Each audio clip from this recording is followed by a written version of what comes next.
La Ligue 1 reprend ce vendredi pour l'Olympique de Marseille qui affrontera le Stade Rennais après une préparation plutôt réussie et un mercato assez ambitieux. Et aujourd'hui, on va se prêter au jeu des pronostics pour la saison du club phocéen, tant en Ligue des Champions qu'en Ligue 1 et en Coupe de France. Et pour ce faire, je suis aujourd'hui accompagné de Iliane. J'espère que ça va bien, Iliane. Ça va très bien et toi? Et également de Samy, dans un cadre assez cool, assez convivial. Samy, ça change des émissions à distance. Iliane, il est ému, donc ça va être dur. MZ se professionnalise. MZ se professionnalise, mais MZ répète le même format que la saison passée. Comme la saison passée, on va présenter chacun nos pronostics pour l'Olympique de Marseille, nos pronostics individuels, nos pronostics en Ligue 1. Mais juste avant ça, on va peut-être revenir sur le mercato qui a été réalisé par le club phocéen. Mercato assez ambitieux sur le papier, pas mal d'arrivées. Pas mal de joueurs libres, mais pas mal de joueurs qui sont adaptés, qui viennent monter le niveau, qui répondent aux problèmes de l'effectif de la saison passée. Yann, toi, tu es satisfait, j'imagine, du mercato qui est réalisé par Pablo Longoria et Mehdi Benatia? Écoute, moi j'aime bien en plus quand il y a un mercato le découper en plusieurs phases. On le disait en off, pour moi là le mercato atteint sa phase 3, c'est-à-dire la phase terminale. Le championnat va reprendre et il faut combler les quelques trous importants. Mais disons que le plus dur a été fait, c'est-à-dire la phase 1, conserver tes leaders de la saison passée ou faire un bénéfice dessus. Et on l'a fait en conservant Rabiot, en conservant Balerdi, en conservant Greenwood et renforcer les lignes importantes pour la préparation. Et on l'a fait avec des joueurs comme Medina, comme Peshao qui est arrivé un petit peu tard. Et là, on en reviendra plutôt en détail après, mais il te reste encore quelques points à corriger pour que cette équipe atteigne le niveau qu'on espère pour la saison à venir. Samy, au dimanche 10 août, est-ce qu'on peut affirmer que l'Olympique de Marseille est beaucoup plus fort, ou en tout cas plus fort que celui qui a terminé deuxième de Ligue 1 la saison passée? Oui, l'OM s'est renforcé là-dessus, il n'y a rien à dire.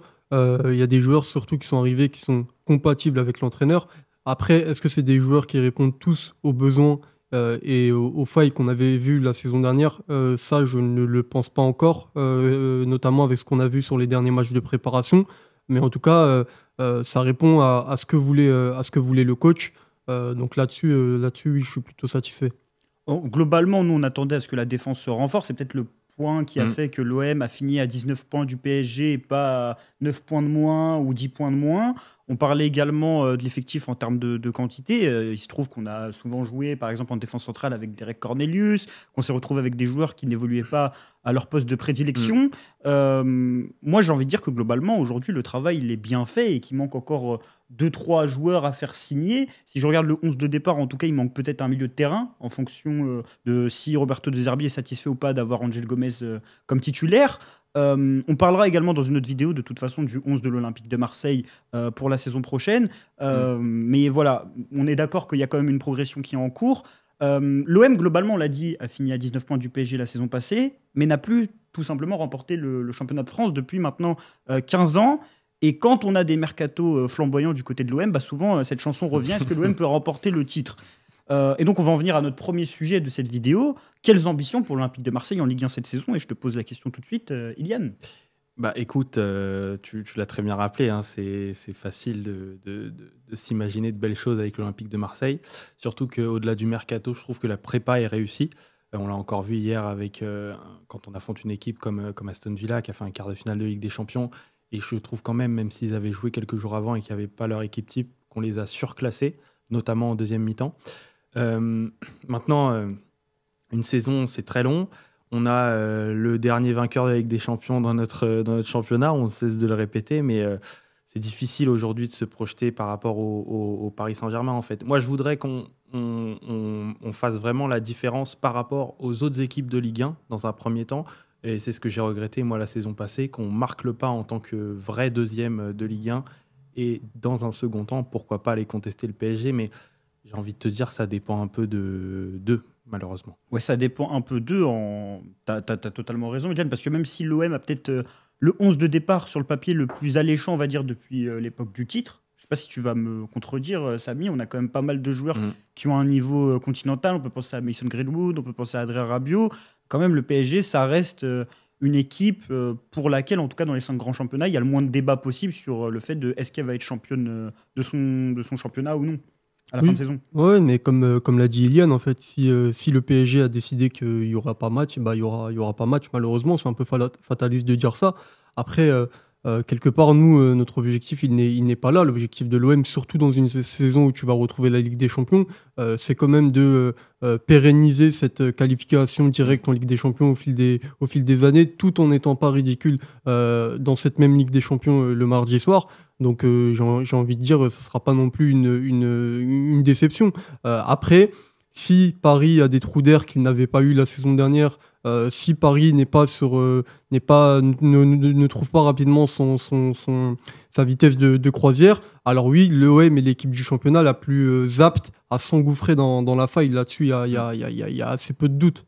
Ilian, tu parlais de vraiment s'affirmer comme un second incontestable. Ça n'a pas été le cas la saison passée, même s'il y avait une dynamique entre le mois de décembre et le début du mois de février, où l'OM avait réussi justement à créer un écart de 7-10 points avec les équipes derrière. Parfois, je crois qu'à un moment, c'était même 10 points, notamment avec l'AS Monaco. Quand on voit que ça s'affaiblit derrière, notamment plus au niveau de la 4e place, de la 5e place, pour toi, c'est vraiment l'objectif principal en Ligue 1.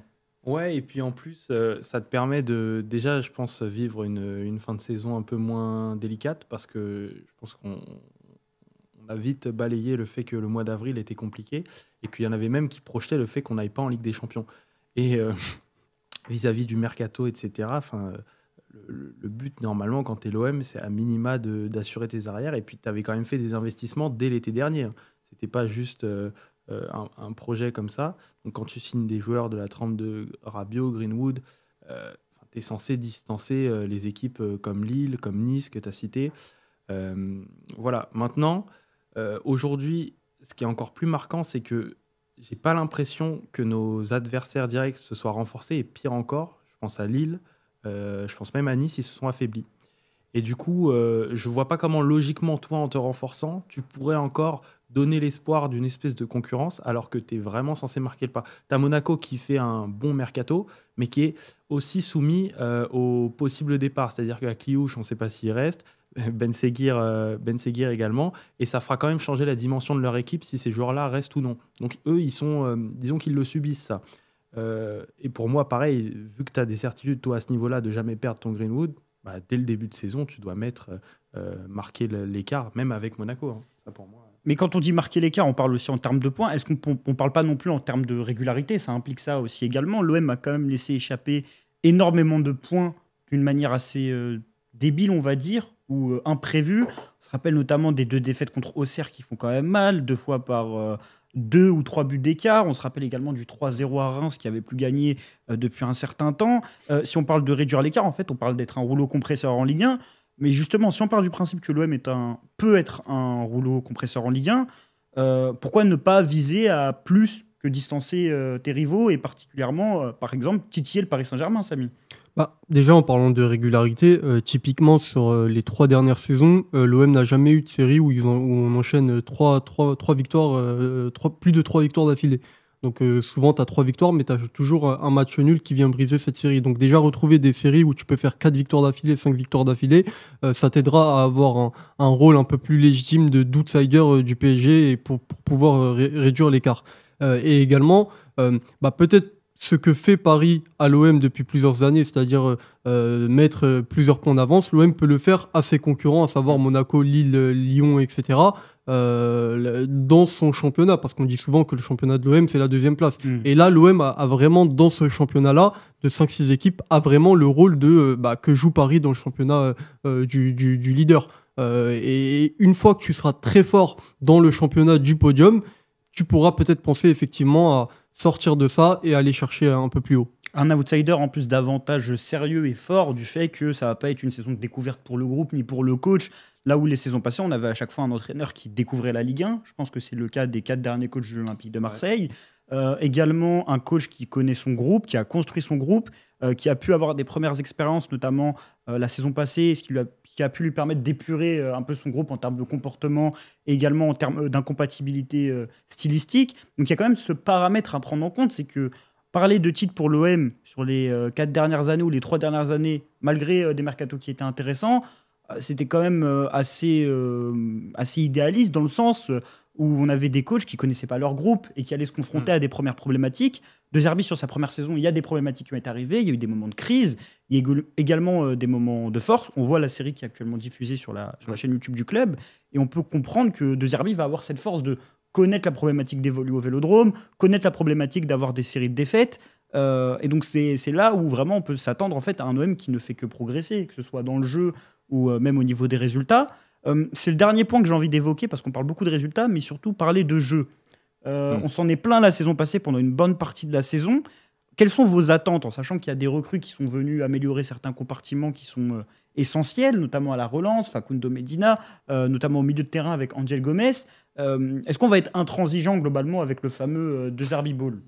Il faut, parce que comme tu l'as très bien dit, c'est un entraîneur qui fait une deuxième saison, c'est un entraîneur expérimenté, donc aujourd'hui il n'a plus vraiment d'excuses pour performer. En Europe ce sera autre chose, mais en tout cas en Ligue 1, même l'arbitrage, on le connaît, on l'a revu hier contre Aston Villa, l'arbitrage français, donc il n'y a plus d'excuses à se faire avoir là-dessus. Moi, mes attentes, j'en ai deux. La première, elle est défensive, c'est-à-dire que, comme Samy l'attendait en début de saison dernière, j'aimerais qu'on concède vraiment moins de buts, que ce soit par le biais que ce soit des clean sheets ou non, mais qu'on ne dépende pas des exploits de notre gardien, en fait, que ce soit une évidence que l'OM soit la deuxième, troisième meilleure défense de Ligue 1. Et l'autre, en fait, c'est d'avoir des matchs pleins. Parce que c'était déjà flagrant l'année dernière, et je ne sais même pas si je serais capable de t'en citer un match où, pendant 90 minutes, t'es intense. À chaque fois, c'était soit des séquences de 20-30 minutes, soit des mi-temps. Mais à aucun moment, l'OM était en mesure de te faire 90 minutes à temps plein. Alors déjà, en Europe, tu vas en avoir besoin. C'est-à-dire que si tu veux récolter des points, tu ne peux pas te permettre de lever le pied, et en plus, qui plus est, de prendre 2-3 buts, parce que face à des attaques flamboyantes, ça peut très vite te transpercer. Et ensuite, comme tu l'as très bien dit, pour le jeu, tu ne peux pas ronronner pendant 45 minutes quand tu es au Vélodrome et que tu as des joueurs de la qualité de Greenwood, de Rabiot. Tu vois encore, hier, Aston Villa, la deuxième mi-temps n'a rien à voir avec la première. Alors, il y a des enseignements à tirer de la première, je suis d'accord avec toi, mais quand même, j'ai envie, moi, que l'OM fasse 90 minutes pleines et pas que contre Montpellier qui prend 70 buts par saison ou contre le dernier relégable. Tu vois. C'est vrai qu'il y a eu une bonne partie de la saison, on avait un homme qui réalisait que demi-temps. Du coup, on était assez déçus parce que Roberto De Zerbi, lorsqu'il arrive à l'Olympique de Marseille, on nous parlait davantage d'un entraîneur qui allait apporter une forme d'esthétique au niveau du jeu, un jeu léché, un jeu porté vers l'offensive. L'OM a marqué beaucoup de buts la saison passée, mais l'OM ne nous a pas procuré le plaisir auquel on s'attendait. Notamment, ça a été pointé du doigt sur le début de saison passée, où, comme l'a dit Iliane, on dépendait énormément des exploits de Geronimo Rulli. Là, avec une attaque qui est clairement peut-être une des meilleures attaques du club depuis 10 ans, avec une défense améliorée, Samy, quelles vont être tes attentes ?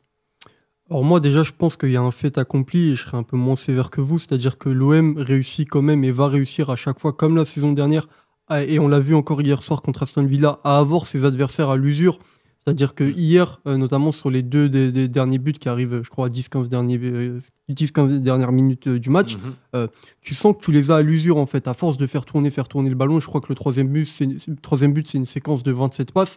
T'as tes adversaires à l'usure. Et ça, c'est une lecture de match qu'on a vu beaucoup la saison dernière où t'as l'impression que ça ronronne, mais en fait, ça fait partie d'un processus où on fait tourner l'adversaire et on l'endort, en fait, quelque part. On endort un peu l'adversaire et on pique au bon moment et souvent en fin de match. Donc, ça, je pense que c'est vraiment quelque chose de volontaire chez De Zerbi et que c'est un acquis et qu'il faut pas le voir comme un ronronnement, selon moi. Par contre, il y a quelque chose, et là-dessus, je vous rejoins un peu plus, c'est cette capacité, j'ai envie de dire, à prendre beaucoup de buts.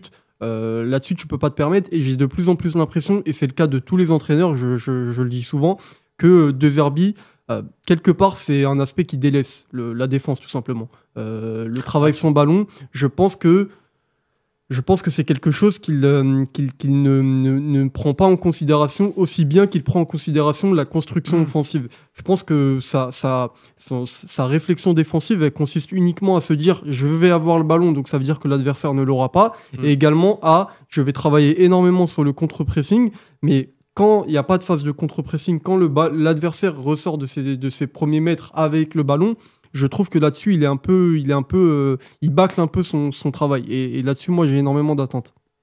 Iliane, tu voulais rajouter quelque chose ? Non, justement, je voulais creuser, voir jusqu'où ça m'y allait, mais c'était une réaction naturelle, du coup. il a répondu.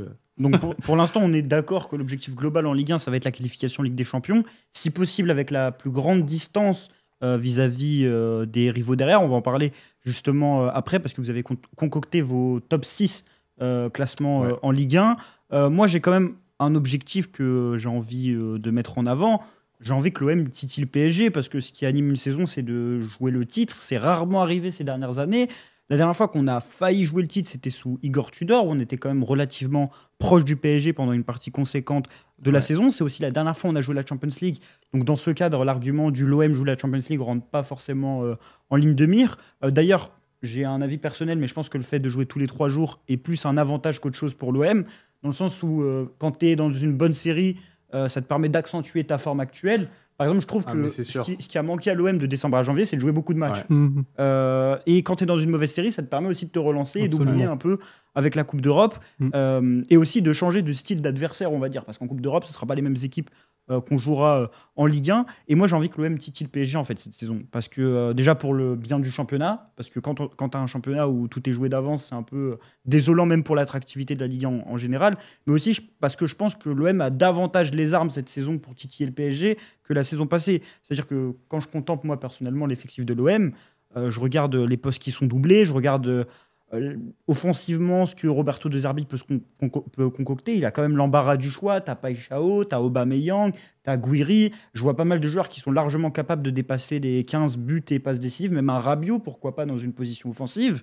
Et aussi, c'est pour ça que j'ai posé la question tout à l'heure, j'ai vraiment l'impression qu'on a en tout cas sur le papier et en termes de fiabilité sur les derniers mois, l'une des équipes de l'OM les plus fortes sur le papier depuis 10 ans. Quoi. Même sous McCourt, pour moi, c'est l'équipe la plus forte. Je ne sais pas ce que tu en penses, Iliane. Je vais te dire, juste pour revenir sur City et le PSG, moi, je pense que tous les supporters marseillais sont d'accord avec toi. Mais moi, la priorité d'abord, je veux les titiller sur le terrain du 1 contre 1. C'est-à-dire que ça ne me dérange pas tant que ça qu'ils finissent à 10 points parce que c'est la logique économique, mais tu veux c'est leur effectif, etc. Mais au moins les jouer. Moi, ce que je regrette sur les 2 classicos de l'année dernière, c'est qu'on ne les a même pas affrontés, en fait. Tu as le premier qui est biaisé par le carton rouge d'Harit, et bon, voilà, c'est un scandale. Mais de toute façon, comment tu attaques ton match, t'étais pas... On l'a analysé 1001 fois ce match, mais tu n'étais pas prêt à les jouer. Et en fait, le match retour, c'est encore un autre contexte, mais tu arrives à retomber dans cette espèce de mentalité petit bras qui fait que le Classico ne compte pas et que tu offres 3 points au Paris Saint-Germain. Enfin, j'ai vraiment en plus, moi, la sensation qu'on est l'équipe qui leur offre le plus ce match. Quand tu fais la comparaison avec n'importe quelle autre équipe de Ligue 1, nous, on vient vraiment pour limiter la casse ou limiter l'honneur, mais vraiment pas pour le gagner. Et donc pour revenir à ça, je voudrais vraiment que, et en plus ça arrive vite, c'est dans 1 mois et demi, là, le 21 septembre, on joue le Classico, mais pas que dans la presse, pas que par le biais de Roulis qui te dit on peut concurrencer le PSG. Non, moi je veux qu'on les joue, je veux que ce soit un match de 11 mètres contre 11 ça arrivera mecs très rapidement, qui représente le championnat français. Ça arrivera très rapidement au mois de septembre. Samy, il y a un objectif aussi particulier en Ligue 1 qu'on n'a pas cité, que ce soit le Classico sur le plan individuel ou même généralement par rapport à la saison. Pour moi, comme je l'ai dit... Le Vélodrome peut-être, les performances au Vélodrome, on sait que ça avait été compliqué à un moment. Oui, mais en fait, d'une saison à l'autre, il y a une saison où tu as énormément de mal à voyager, où à l'extérieur, tu prends quasiment aucun point. Et tu juste performer partout, là. Oui, voilà. Mais non, l'objectif primordial en championnat, ça doit rester le podium. Moi, je pense que ça... Ok, l'OM a un effectif aujourd'hui continental et on est très content du semblant de changement de dimension qui commence un peu à se dessiner, mais ça serait quand même mal avisé 2 mois et demi après le sacre du PSG en Coupe d'Europe de dire nous, cette équipe-là, on va les regarder dans les yeux. Alors effectivement, il y a un match qui arrive très rapidement. Le salut de cet OM va aussi passer par justement... Tu as commencé un peu à en parler, Iliane, la saisie du momentum. Et si effectivement, au bout de la 4e journée, tu te fais le PSG au Vélodrome, si en plus, sur les matchs d'avant, tu as pris un maximum de points, peut-être que tu seras premier. Il y a aussi ce côté saisir la bonne opportunité au bon moment. Mais je pense qu'en tout cas, dans l'approche et dans la communication, on parle quand même d'une équipe qui vient de soulever la Ligue des Champions et en emportant en plus tout sur son passage. Donc il faut quand même un peu nuancer tout ça. Un peu nuancer tout ça. D'ailleurs, on est tous d'accord sur le fait que le PSG sera champion de France. C'est notre pronostic à tous au niveau du classement. Pas de surprise. Je sais même pas si on a besoin de commenter cette information. En vérité, je sais pas si Yann. Non, ils se sont même pas affaiblis en plus. Tu vois, tu as des équipes championnes d'Europe, ils vont avoir des joueurs qui partent à la retraite. Ou à la limite, tu as Donnarumma, mais tu le remplaces par Chevalier. Je sais même pas si tu es perdant au fond. Donc, ouais. Pareil. Ça claque 70 millions d'euros sur des Ukrainiens en backup. L'OM n'y avait pas pensé. L'OM n'y avait pas pensé, ça travaille très bien du côté du Paris Saint-Germain.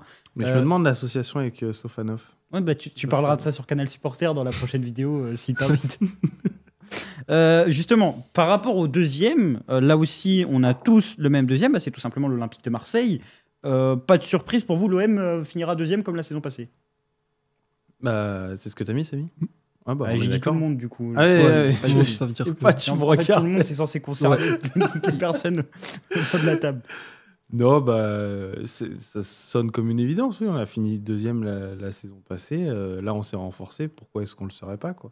Donc, pour la première fois depuis très longtemps, l'OM enchaîne 2 podiums d'affilée d'une part. Enfin, ça a été fait sous Tudor, mais 2 qualifications en Ligue des Champions.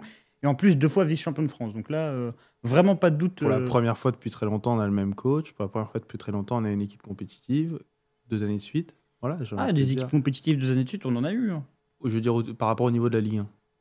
Ah, moi, je trouve que la deuxième saison après Tudor, t'as quand même une équipe sur le papier qui allait être compétitive, mais juste, il y a des choses qui se sont passées, quoi. Et des choses qui ne sont pas minoritaires, quoi. Enfin... De là, je sais même pas si t'as une équipe qui finit deuxième cette année-là. Par rapport, tu vois, au... Lille, c'est au-dessus cette année-là. Hein. Ok. L'effectif, hein. Sur le papier. Non, mais on est tous d'accord pour... on est aussi d'accord pour la 3e place, donc c'est ça qui est drôle par rapport à ce classement, à moins que Samy, j'ai mal vérifié, mais en tout cas, moi, j'ai choisi l'AS Monaco. L'AS Monaco parce que... c'est une équipe qui a déjà prouvé sur les dernières années qu'elle était largement capable de jouer sur plusieurs tableaux et d'enchaîner, parce que c'est une équipe qui, selon moi, n'a pas trop perdu au niveau du mercato, qui va quand même, je pense, conserver Marnez Sakliouche, à moins d'une offensive du PSG ou du Bayer Leverkusen, qui a pris quand même des joueurs qui sont quand même des variables aléatoires, j'ai envie de dire, Paul Pogba et Ansu Fati, mais qui reste quand même une équipe tant en termes de qualité que de quantité, supérieur au reste de la Ligue 1 et qui, pour moi, comme l'OM, va creuser l'écart avec les prétendants qui, eux, se sont au contraire affaiblis. Et moi, Monaco, pour moi, j'ai pas de doute, finira top 3. Quoi.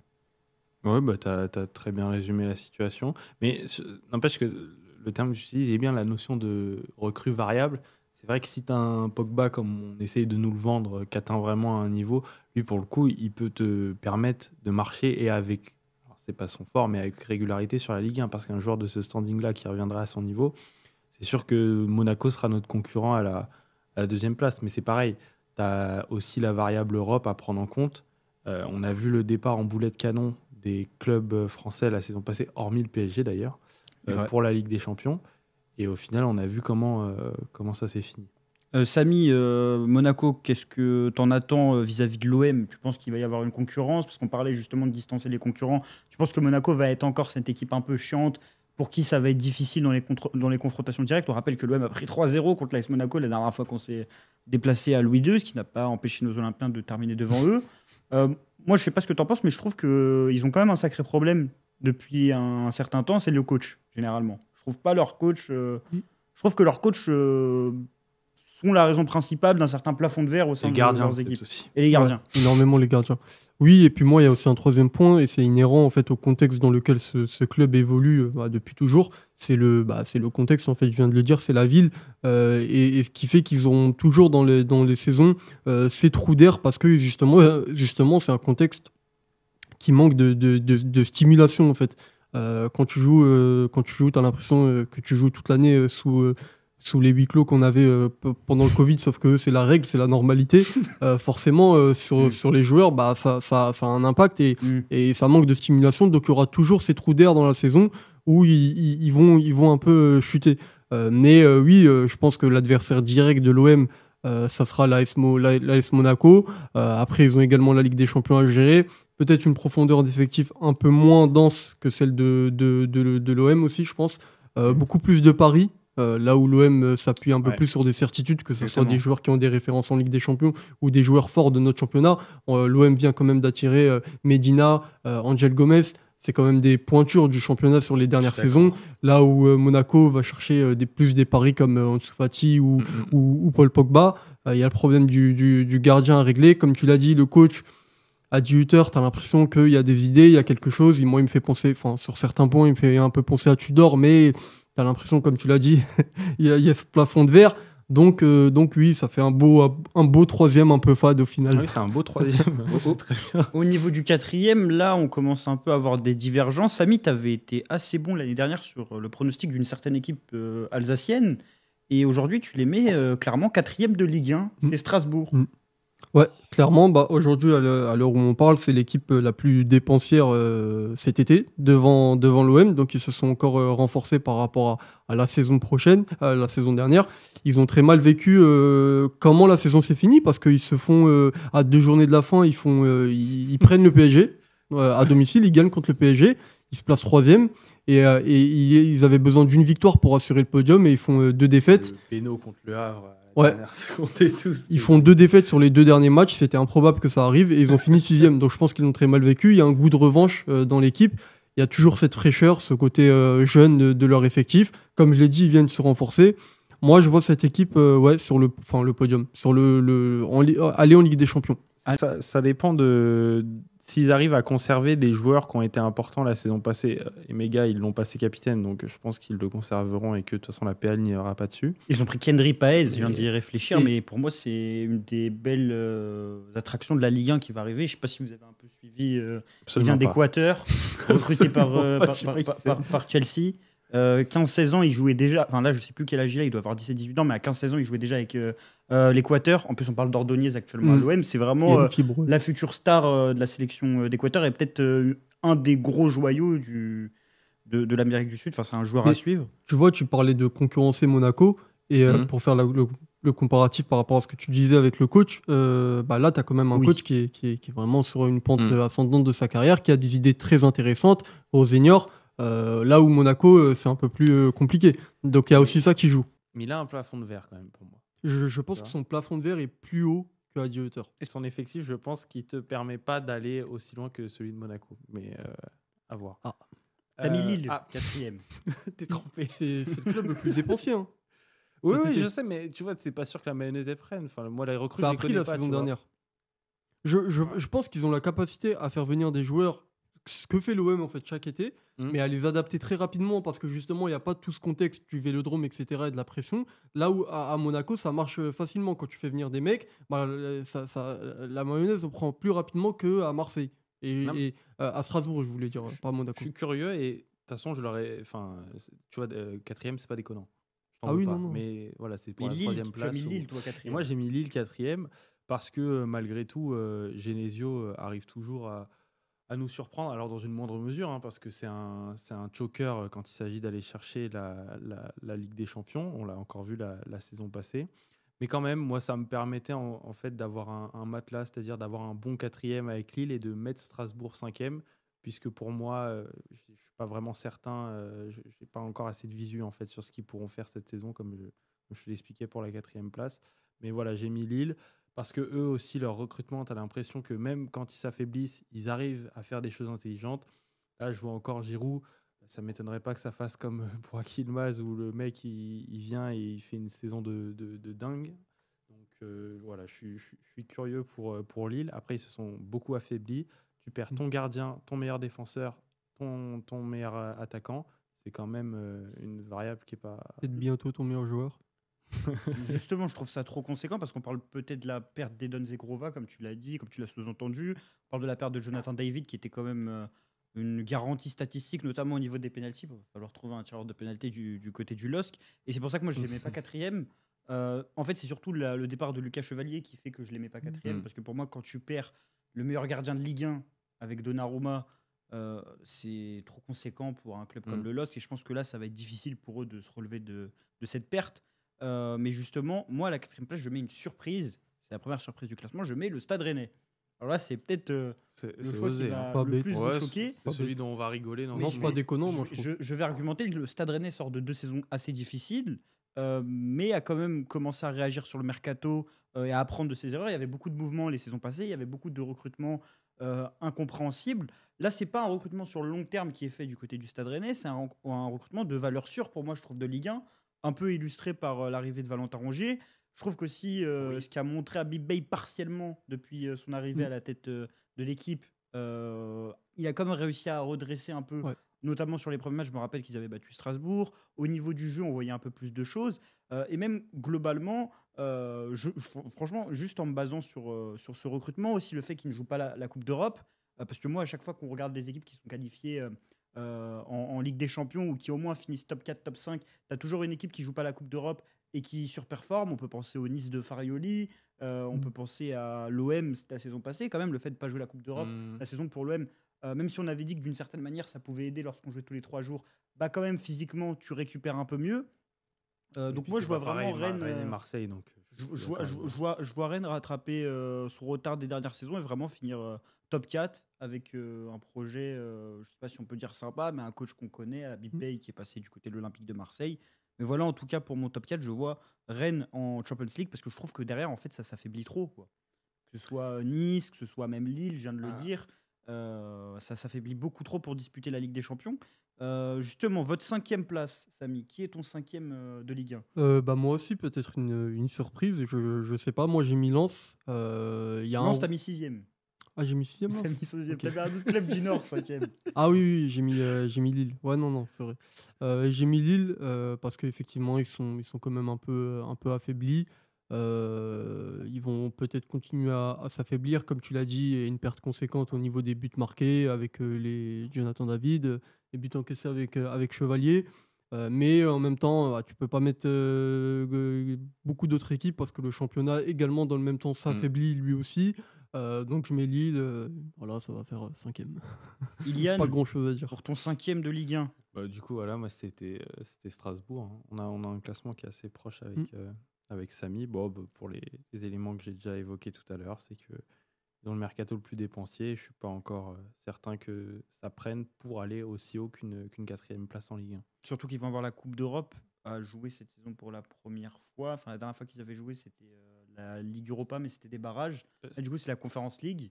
Strasbourg joue la conférence ? 6e, ouais. Alors. Mais ils ont les barrages, ils jouent contre Brøndby. Ils jouent contre Brøndby, ouais. Exactement, Ouais, bien exactement, Brøndby. Non, c'est vrai. Non, mais ça me faisait rire. Moi, je mets également Strasbourg 5e, dans le sens où, justement, avec la Coupe d'Europe, je ne les vois pas forcément pouvoir jouer sur tous les tableaux directement, parce que c'est un effectif qui reste quand même relativement jeune.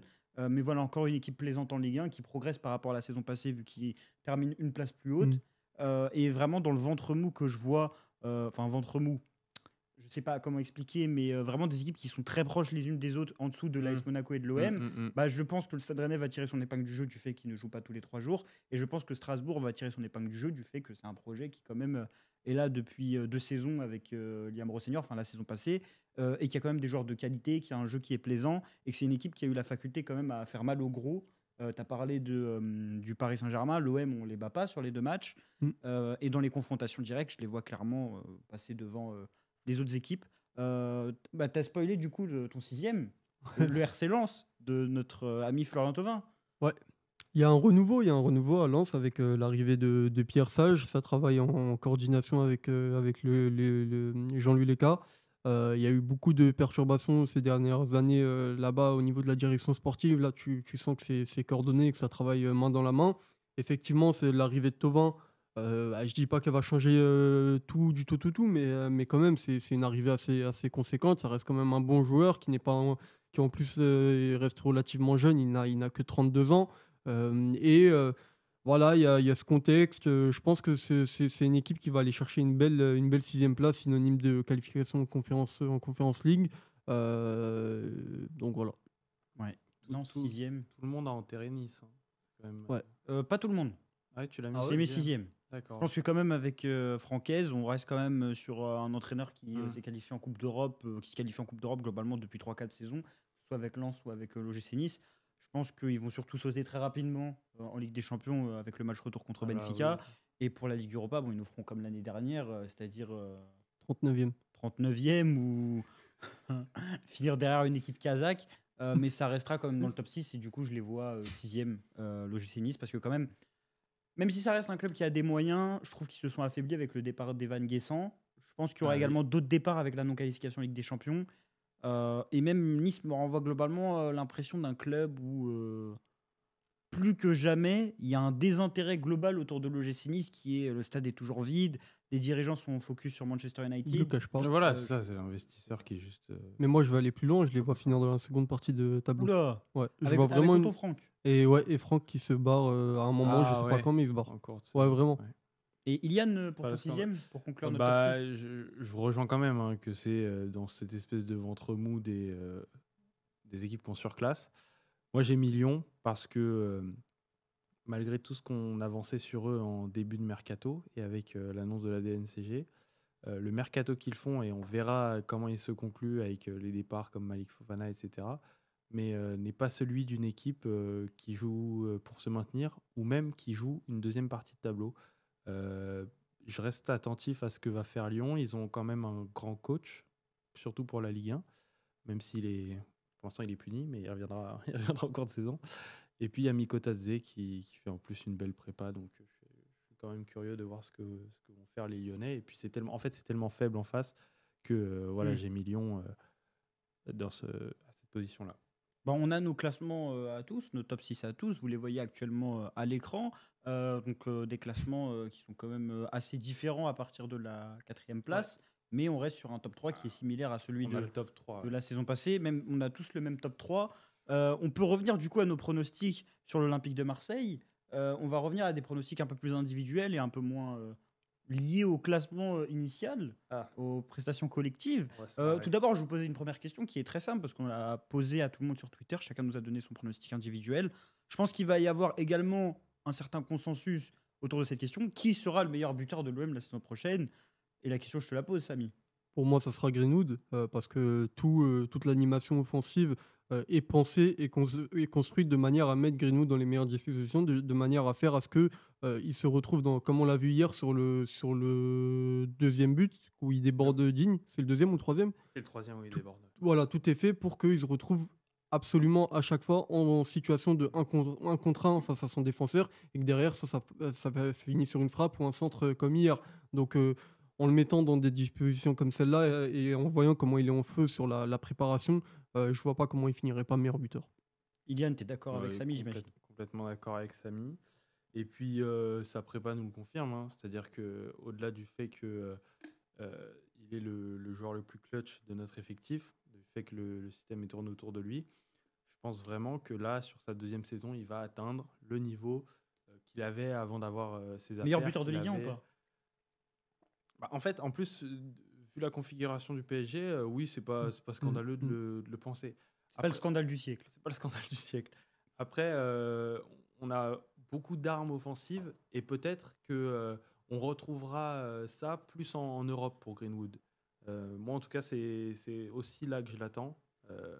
Et vu que on a quand même beaucoup de joueurs devant, peut-être qu'on le verra un petit peu moins en avant en Ligue 1, alors si contre les gros, hein, mais que ce sera vraiment l'Europe, son jardin, pour exploser les compteurs et se montrer aux yeux du continent. Je pense qu'on est tous d'accord sur Greenwood. Je le vois également meilleur buteur de l'OM.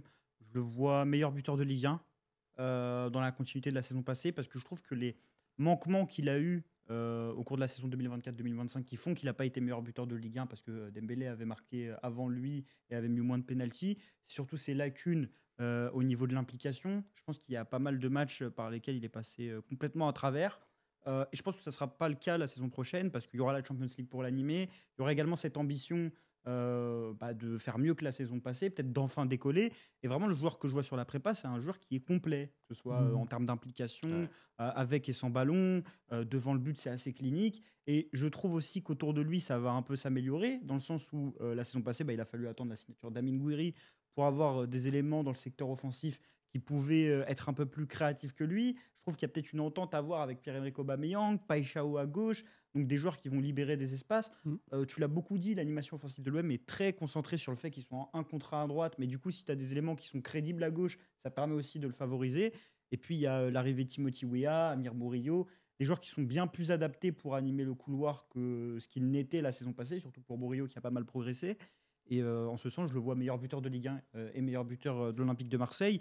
Et puis question, je ne sais pas si elle est rhétorique, mais qui sera le meilleur joueur de l'OM la saison passée? Parce que si c'est le meilleur buteur, Greenwood, logiquement, c'est le meilleur joueur. Si c'est le meilleur buteur de Ligue 1, logiquement, c'est le meilleur joueur de l'OM. C'est ça. Et en plus, c'était une critique qu'on lui a fait la saison passée, c'était que il n'était pas assez passeur décisif. Et notamment dans son creux où tu avais l'impression qu'il jouait que pour lui. Je me souviens de son but contre Nantes où vraiment, certes, il marque, mais en fait, le mec était complètement décroché du collectif. Et t'attends aussi d'un bon buteur, puisqu'il a autant de situations offensives, à ce qu'il puisse aussi servir ses camarades. Et l'illustration parfaite, c'est le but d'hier où il sert Aubameyang. C'est un caviar, puisqu'il n'a plus qu'à la mettre au fond. Et il fait la différence offensivement. Donc il est capable et de marquer et de passer. Je vois pas comment il ne pourrait pas ne pas être le meilleur joueur de l'équipe la saison prochaine. Si on sort un peu du focus qu'on fait sur Mason Greenwood et qu'on parle de meilleur joueur de l'OM indépendamment de lui, il y a un autre nom qui ressort, Samy. Moi, j'avais pensé à Facundo Medina parce que je pense que c'est celui qui va le plus impressionner par rapport à ce qu'on avait la saison passée. Et peut-être qu'on se dira que c'est lui le meilleur joueur de l'OM en comparaison à ce qu'on avait la saison passée, quoi. Ouais, moi j'ai beaucoup aimé la préparation de Medina, taille patron. D'ailleurs, je pense que ça doit être lui le patron de la défense. On a vu certaines choses en préparation, notamment au niveau de Balerdi, moi qui m'ont un peu inquiété. Donc ouais, Medina, il me donne l'impression d'être au club depuis 10 ans, donc ouais, totalement. Je vais vous parler maintenant de la révélation de la saison prochaine. C'est assez difficile, comme on a, comme je l'ai dit tout à l'heure, un effectif qui est quand même celui qui est le plus rempli d'internationaux et de joueurs confirmés sur les dernières saisons. Donc dire Adrien Rabiot sera la révélation de la saison prochaine, ça va être un peu compliqué. Amir Bourriot, par exemple, on pourrait le dire, mais en fait, Amir Bourriot, c'est peut-être un des joueurs les plus fiables de l'effectif. Ouais. Tu peux le mettre peut-être l'année dernière, tu vois. Ouais. Oui, l'année dernière, clairement, on peut le mettre. Ça aurait été Moi, je vais choisir Timothy Weah. Ok. Parce que c'est peut-être le recrutement qui fait le plus débat au niveau du profil, surtout que c'est pas un latéral droit de métier. Mais je le vois vraiment réussir à l'OM. Autant lorsque je me base sur son profil de joueur, c'est-à-dire vraiment joueur qui aime l'espace, qui aime la course, qui aime progresser avec le ballon balle au pied. Et je pense que dans une équipe où il y aura pas mal d'espace, notamment par exemple si on joue en Ligue des Champions, dans les gros matchs, ou même au Vélodrome, parce que comme je l'ai dit, on va avoir tellement de joueurs qui vont menacer offensivement qu'on va libérer des espaces. Je trouve qu'en termes de joueur qui est polyvalent, qui est capable d'avaler les espaces, qui est aussi, je trouve, un peu décrié, comme j'ai déjà dit, ça peut être la surprise, sans être forcément la révélation, parce qu'il y a aussi un Daryl Bacola, je pense que vous voulez peut-être en parler, qui peut se faire sa place dans l'effectif.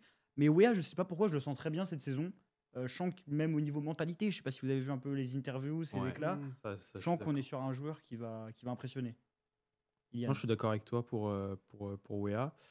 Moi, si je devais t'en citer un autre, celui qui incarne le mieux ce mot, tu vois, c'est Bacola, puisque en plus, c'est pour le coup révélé lort de cette prépa. Maintenant, est-ce qu'il arrivera à se faire une place dans l'effectif? C'est la question. Je suis assez curieux. Moi, il ne s'est pas révélé chez nous, il ne se révélera pas chez nous, mais qui est vraiment une recrue révélation, parce que je ne pensais pas qu'il deviendrait aussi important et aussi vite, c'est Angel Gomez. Et je pense vraiment qu'il va gommer tout ce qui nous manquait, notamment à la première. Oui, t'as le droit. J'aurais pu la faire. À la première relance, en fait, quand il se met sur la même ligne de passe que notre défense, il est très important. Et on comprend pourquoi De Zerbi le souhaitait. Et en plus, quand l'information était sortie cet hiver, ou dès février, c'est sorti en juin. Dessus, c'est sorti avant quand on était dessus. Oui, c'est vrai. Et que c'était pour le positionner devant la défense. Les gens s'étaient un peu affolés, disant bah non, c'est un numéro 10, c'est un numéro 10. Mais non, mais De Zerbi, il avait pensé la chose. Et vraiment, dans ce style-là, pour Angel Gomez, je pense qu'il peut se révéler comme l'un des meilleurs milieux du championnat. Et peut-être l'un des meilleurs, en tout cas, je lui souhaite en Europe. Mais on en avait parlé lors de sa vidéo de présentation, Samy, de ce rôle d'Angel Gomez, qu'on le voyait double pivot. Toi aussi, c'est ta révélation ou tu vois quelqu'un d'autre? Non, c'est pas ma révélation. Et d'ailleurs, je suis pas trop d'accord avec toi sur le double pivot. Mais on en reparlera. Moi, ma révélation, je le dis depuis le premier jour. Je sais plus si j'en ai parlé avec toi, je crois. Même avant la prépa, je le disais. Je pense qu'il va donner de vrais mots de tête à De Zerbi et qu'il va jouer un rôle qu'on lui soupçonnait pas. C'est Egan Riley. Et je le pense d'autant plus maintenant après avoir vu sa prépa. Je le disais vraiment avant que la prépa commence, avant le premier match. Grand fan de Burnley. Non, mais tu sais, on fait des vidéos de présentation, donc j'ai regardé 2-3 matchs quand il a signé que je connaissais absolument pas. Faut finir le service à Burger King avant. Non, mais je le connaissais absolument pas, donc j'ai pris le temps de regarder des matchs. Et moi, j'ai vu des choses en préparation, notamment dans l'intelligence du placement, dans le positionnement. Même dans l'adaptation au jeu de Zerbi, parce que tu te rappelles quand l'information était sortie, on se disait bon. c'est un joueur qui colle pas très forcément au profil, mais c'est une opportunité de marché. Ouais. Et quand on a commencé à regarder les premières vidéos, on s'est dit, mais c'est Ouais. taillé sur pièce pour De Zerbi, quoi. C'est Exactement. assez dingue que le mec soit libre Mm. et qu'il choisisse l'OM, quoi. Oui, exactement. Et donc déjà, je pense que l'OM l'a attiré en lui proposant justement la bonne projection de carrière et le bon rôle. Mais surtout, moi, j'ai vu des choses en termes d'alignement, de positionnement, de vision du jeu, ou alors sur les phases offensives, comme on l'a vu hier, où il s'insère, tu as l'impression qu'il sort de nulle part sur le deuxième but où il décale pour Greenwood, où à un moment il tente une frappe de loin qui frôle un peu le poteau. Moi, il m'a vraiment impressionné durant cette prépa. Et je vais pas dire qu'il va finir la saison titulaire, mais je pense qu'il va avoir un nombre de minutes jouées qui va être très conséquent et qui va être inattendu par rapport à ce qu'on attendait de lui initialement. Je pense que dans tous les cas, dire que Egan Riley va être la révélation de la saison de l'OM, c'est pas aussi foireux que certains pronostics d'Iliane, parce que là, je suis en train de les relire, je suis à deux doigts d'exploser de rire. On va commencer Alors- du coup avec nos... Non, mais on a dit hot take, mais du Ouais. coup, c'est juste pour dire nos pronostics un peu Ouais, mais le un peu risqués. but, c'est doser, tu vois. Mais c'est pas de divertir non plus. Alors vas-y. On peut commencer avec un pronostic d'Iliane. Iliane nous dit que Paixão offrira la 6e Coupe du Monde du Brésil. J'ai envie d'exploser de rire.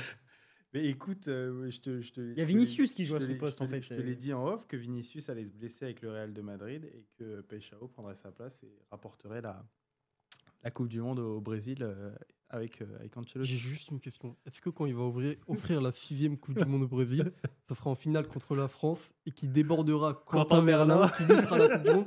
Parce que ça aussi, c'est une prédiction de Oui, Zidane. oui, pareil. Quentin Merlin sera la Coupe du Monde et se fera déborder par Paixão à la 90e sur un but Non, de parce Paixão. que- Je savais pas qu'ils faisaient des Coupes du Monde à la Cannes d'Evry. Je sais parce que ça s'appelle la Cannes d'Evry, du coup. Et je...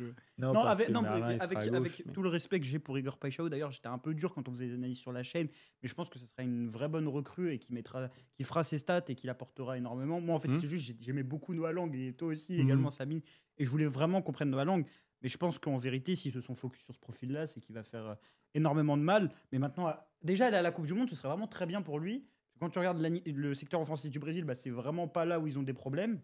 Mais enfin, offrir la Coupe du Monde en plus, je sais pas. Écoute, c'est une hot take. Il faut prendre des risques. Je parle d'Igor. D'accord, Iliane. Samy, toi, tu prends des risques. Tu nous dis que l'OM va finir champion d'automne à la trêve. Oui, Non, mais ça, tu vois, tu peux pas valider des trucs comme ça. pourquoi c'est pas Mais haute? parce qu'il y a rien de risqué dans ce qu'il dit là. Bah vas-y, cite-moi le nombre de saisons où l'OM a Mais fini parce qu'en champion. fait, pour moi, il suffit juste que tu gagnes le 21 septembre et t'es champion d'automne. Bah non. Ah si, je t'assure. Et alors, C'est que, ça c'est que fait partie l'automne ne commence pas vraiment. C'est un peu après. Les champions d'automne, oui, c'est en décembre. C'est à la trêve. Ouais, Pourquoi voilà. en septembre. Ouais, voilà. Bah parce que tu gagnes contre Paris le 21. Tu sais qu'il Et, reste 15 matchs après. C'est 15 matchs. Ouais, non, mais arrête, tu sais très bien C'est comment quand ça même, se passe. Non, mais tu sais. Moi, je la validerai même pas. Oh, Mais oh. vas-y, défends-la, vas-y. Bah effectivement, parce que justement, je pense que Paris, avec la Coupe du Monde des clubs, là ils ont le match Voilà. contre Tottenham, la préparation va être tronquée, donc je pense que sur le début du championnat, ils vont avoir un peu de mal, et on en a parlé tout à l'heure, si l'OM veut titiller le PSG, il faudra profiter du momentum, et je pense que l'OM sera beaucoup plus prêt en début de saison, donc il y a moyen que l'OM prenne une certaine avance, qui fait que au soir de la 17e, 18e journée pour la trêve, l'OM soit légèrement devant le PSG, et pour la première fois depuis 2014-2015, la saison de Bielsa. Ça fait. Donc ça remonte à 10 ans et pas un an comme Iliane essaie de le laisser penser que ça arrive chaque année. L'OM sera champion d'automne, comme ça a pu être le cas de Lyon quand Lille prend le titre il y a 3 ans. Enfin voilà quoi. On parlait de hot take. Moi, la mienne, elle concerne la concurrence avec le PSG, mais plutôt la concurrence directe. J'ai dit que l'OM finissait deuxième. J'estime que l'OM va finir très proche du PSG, un peu comme les saisons Naples 2015-2016 où ils finissent à quelques points de la Juventus. La même saison que Liverpool avec Manchester City. Bon, nous, on n'ira pas loin en Ligue des Champions, je pense. Enfin, pas très très loin à l'instar de Liverpool. Mais je pense qu'on perd pas contre le PSG cette saison. Et là, Ouais. je pense qu'en termes de C'est pas hot hot, take, ça. C'est mais take. alors, C'est arrivé quand la dernière fois? Non, mais arrête. je pense que la dernière fois que c'est arrivé, D'accord, mais. la dernière fois que On c'est ne arrivé, connaissait pas la dernière fois que c'est arrivé. le président de la République française était, je pense, Sarkozy ou Chirac. quoi. Qu'on n'a pas perdu sur les deux. Mais non, pas les deux du coup, parce que je pense qu'on va les affronter 3 à 4 fois. Super coupe. Ah ouais. Et je pense qu'on va prendre le trophée des champions, donc je comprends ça là-dedans. D'accord, oui, c'est Et un je- peu plus haut là tout. d'un Et coup. si on les joue en Coupe de France, on perd pas non plus. Je sais pas pourquoi, mais Ah, je ça- sens que les matchs face au PSG cette saison seront mieux gérés que la saison passée, quoi. En fait, déjà, tu peux pas faire pire, si on parle ne serait-ce qu'en termes de score. Mais je pense que le timing du premier match est vraiment intéressant. Parce que le PSG, quand il lâche des points, c'est souvent sur les premières journées. Ouais. Or, on sera vers la 8e ou 10e journée. On sera début septembre. Quatrième. Ouais, c'est Non, encore plus tôt. cinquième. Pour moi, c'est cinquième. C'est De toute façon, cinquième, C'est cinquième ouais. parce qu'on joue Lorient avant. Ah oui, ouais, c'est Et cinquième. on sera après un match de Ligue des Champions. Et donc moi, je sens qu'on perdra pas contre le PSG cette saison. Ouais. Et d'ailleurs, j'enchaîne avec ma deuxième Hot hot take. take. On était d'accord dessus, Ilian. En plus, on en a parlé avant. Je sais pas pourquoi, mais je sens que Rouli va faire une mauvaise saison. Ouais. Et ça, je suis d'accord avec lui. Et pour moi, c'est une hot take dans le sens où c'est quand même le meilleur Olympien sur la première partie de saison. Il est exceptionnel.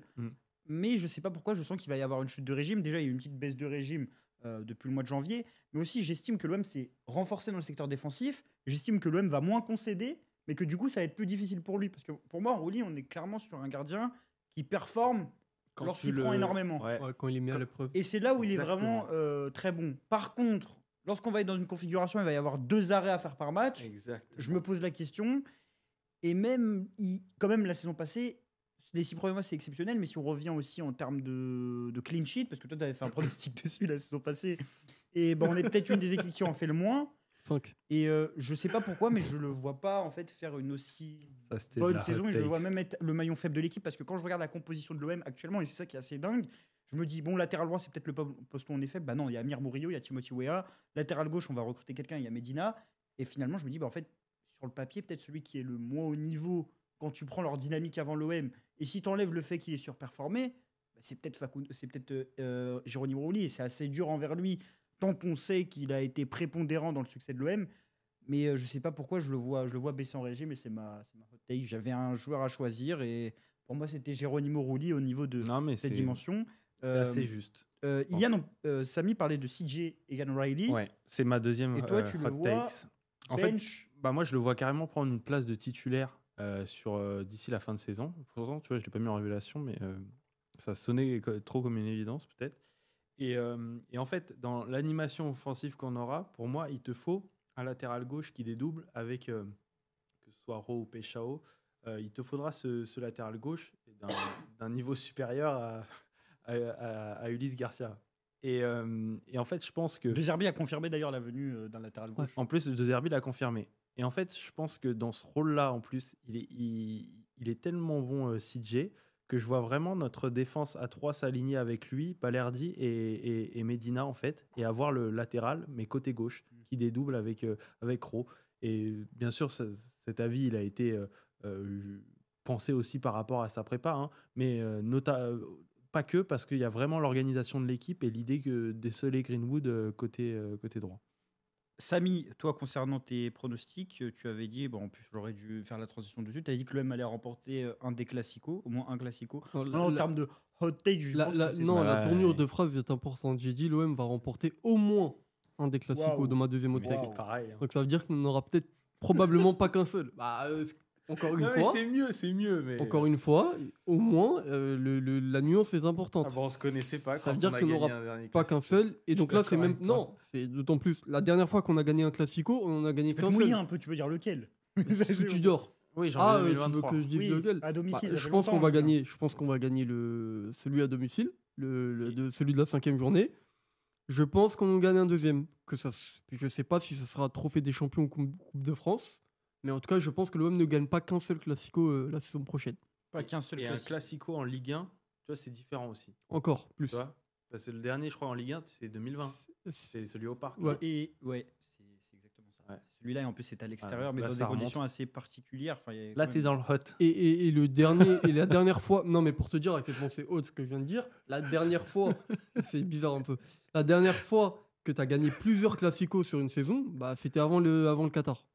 Ah, Donc, je me souviens pas. C'est un peu ce que j'ai dit tout à l'heure. C'est le fait qu'on n'en perde pas cette saison. Quand tu parlais de Sarko et Chirac. On oui, aurait peut-être dû faire tout de suite la transition. Là, franchement, déjà, Pachao, c'était gros. Mais là, c'est foireux, mais à un point. Parce qu'en fait, du coup, Iden a dit que l'OM finissait deuxième de Ligue 1.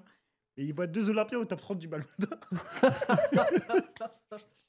Après, il a dit que Païchao ferait la Coupe du Monde au Brésil. Pour le coup, c'est chaud. Laisse-moi t'expliquer pour les top 30 Mais ballons on d'or. veut les noms. T'as On pas veut les noms. précisé Bien sûr. Ballon d'Or France football ou africain? Non, mais arrête, non. Je peux pas être sérieux avec lui. Non. Déjà, le Ballon d'Or, c'est là. Enfin, c'est septembre maintenant. Du coup, c'est sur une saison régulière. Parce qu'en plus, si c'est pour celui de septembre, c'est compliqué. Non, mais ce que je veux dire, c'est que c'est septembre 2026, c'est demain. Tu vois, on le pense Oui. pas. Je serais rentré, tu vois, par exemple. Et déjà, Mason Greenwood, pardon, je vois pas dans quel monde il n'y est pas si on ne fait pas une campagne digne en Ligue des Champions. Donc, je le mets d'office, c'est-à-dire sans débat pour moi, il y a On s'en Greenwood. doutait, ouais. Et dans une autre mesure, et j'espère qu'il prendra cette place-là comme je lui souhaitais dans nos premières vidéos Mercato, pour moi, c'est Adrien Rabiot. En fait, oui, là c'est du hot. Mais s'il y en a un deuxième qui doit faire partie des top 30 Ballons d'Or, c'est parce qu'on va en quart ou en demi de Ligue des Champions en étant flamboyant. Et celui que je vois le plus briller en Tu Europe... vois un mec là actuellement qui est dans la liste du Ballon d'Or parce qu'il est allé en quart de Champions League. Non, en plus, tu sais que quand j'ai fait ça, j'ai regardé la liste, j'ai dit purée, il n'y en a pas. Il n'y a pas de place. Il n'y a pas un seul Villans ou quoi. Après, je me dis qu'on est l'OM, que Il y a la Coupe du Monde. il y a la Coupe du Monde, qu'on est reconnu en Afrique, tu vois, Rabiot. Oui, Rabiot il est gauche avec Deschamps contre. Non, mais sois sérieux, c'est hot. Tu vois, à un moment donné, moi, tu me demandes de me mouiller. J'aurais pu dire un seul minimum Ballon d'Or. C'est un peu trop évident. Je t'en donne 2. Et si je dois C'est pas t'en trop donner- évident, un seul déjà. C'est- Si, je t'assure. Si, ça, je t'assure. On l'a jamais vu de notre C'est vivant. comme Merlin, Pourtant, je suis Coupe du vieux, Monde moi. 2026, tu vois, c'est une évidence. Moi, je sais pas si c'est hot, mais je vois 3 Olympiens dans le top 7 des meilleurs buteurs de Ligue 1. Je sais pas si c'est hot, et je peux même donner les noms. Je vois Païchao, je vois Greenwood, et je vois soit Guiri, soit Aubameyang en fonction de qui. Je jouera. préfère que tu dises, je vois tant d'Olympiens à plus de buts que 3 Olympiens top 7 buteurs. Parce que c'est pas encore une fois, imaginable. ça Alors, n'arrive allez, jamais. plus de 15-20 buts. Ça n'arrive jamais. 3 Olympiens dans le top. Ça n'arrive jamais, mais bon. Ouais, mais Après, est-ce que ça arrive davantage que finir top 30 Ballon d'Or? Je sais même pas s'il y a eu des Olympiens top 30 Ballon d'Or sur les 20 dernières années. T'en mets 2. Il y en a pas. Il y en a pas. On le passer dernier, au- c'est Payet. Hein. Il Mais était il est à pas West là. Ham. il était pas là. Non, mais oui, oui.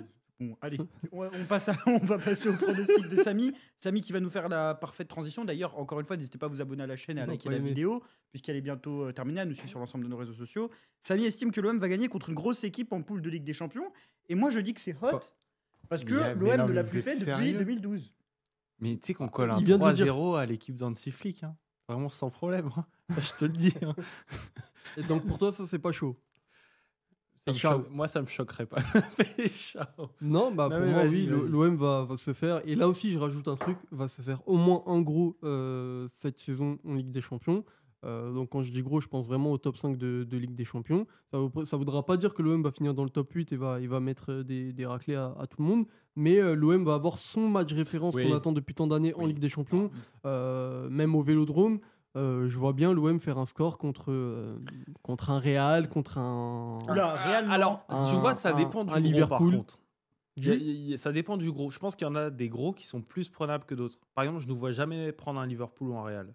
Ouais. Que ce soit chez Au nous Vélodrome chez ou à eux. l'extérieur d'ailleurs? Au Vélodrome. Ok, au Vélodrome. Bah, D'accord. moi, je suis sympathisant du Real et je pense que l'OM peut prendre le Real cette année. D'ailleurs, on fait tout de suite la transition sur le dernier sujet parce qu'on va parler de la Ligue des Champions. On fera bien évidemment des émissions lorsque la Champions League sera, donc le tirage sera connu. On fera des émissions avant parce que ça va être un peu ce qui va animer la saison de l'Olympique de Marseille, le retour en Champions League. 8 matchs à disputer, si je dis pas de bêtises. Bah, quelles doivent être les ambitions de l'Olympique de Marseille qui fait son retour dans la compétition, dans un nouveau format? On a vu des clubs français plus modestes avec des moyens limités performer. On peut penser à Brest et au LOSC. Bah, quelle est ton attente, toi, Eliane, là, si on te demande de... Bah, sauf circonstances très très favorables, je vois pas comment tu fais top 8. Minima, pour moi, il faut exister déjà parce que c'est insupportable d'avoir cette réputation de ne pas performer en Ligue des Champions, alors qu'on peut être très bon en plus en Europe, hein, mais les dernières fois où on y est allé ne nous ont vraiment pas servi d'exemple. T'aurais limite préféré ne pas y aller. Donc je veux au moins qu'on s'en souvienne, qu'elle nous serve à quelque chose, cette Ligue des Champions, et puis qu'on en vibre. Et pour moi, en vibrer, c'est un minimum de top 24 quoi, pour être encore en vie en février. Je te le dis, le top 8 vraiment me paraît inaccessible. Donc c'est très large en fait, de 8 à 24. Et quand tu as vu que Brest, tous les classés l'année dernière français ont réussi à le faire, je vois pas pourquoi nous, on n'y arriverait pas. Surtout que de 24 à 32, c'est des Storm Graz, etc. Enfin, tu as même des équipes Justement, d'Europa ce League. format, est-ce qu'il favorise pas l'OM qui a souvent dû se taper des gros matchs dès le début? On se rappelle le premier match de la dernière phase de poule, c'était Tottenham.